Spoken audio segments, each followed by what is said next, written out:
మనకి ఎలాగుంటుంది కొన్నిసార్లు ఆసక్తి, ఒక్కొక్కసారి అండి పాలకుండ పొయ్యి మీద పెడితే పొంగిపోద్ది చూసారు, జమ్మున వస్తుంది కదా, అలా వస్తుందండి మనలో ఆసక్తి.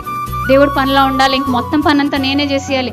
బైబిల్ కూర్చున్నామంటే గంటల తరబడి చదివేయాలనుకుంటాం, ఈలోపు టింగ్ టింగ్ టింగ్ టింగ్ అని పిలుస్తూ ఉంటుంది. దీన్ని స్విచ్ ఆఫ్ చేయాలని తెలిసి, ఫ్లైట్ మోడ్లో పెట్టాలని తెలిసి దాన్ని పెట్టాం. ఎవరైనా పాపం అర్జెంటుగా నా కోసం కొట్టేసుకుంటారేమో అని బాధ మనకి, అవతల వాళ్ళు ఏమైపోతారో అని పాపం మన కళ్ళ మీద జాలి.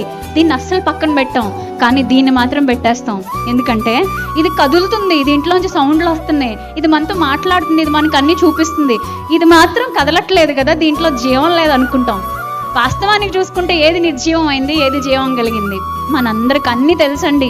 కానీ తెలిసినా కూడా చాలాసార్లు తప్పిపోతూ ఉంటాం. సో ఒకవేళ ఈ చిన్న మిస్టేక్ ఎవరైనా మీ బైబిల్ని చదివే ఆ విలువైన క్వాలిటీ టైంలో మిస్ చేస్తుంటే, దీన్ని మీరు జోడించుకుంటే బాగుంటుంది అనేది మీ సహోదరిగా నా ఉచిత సలహా.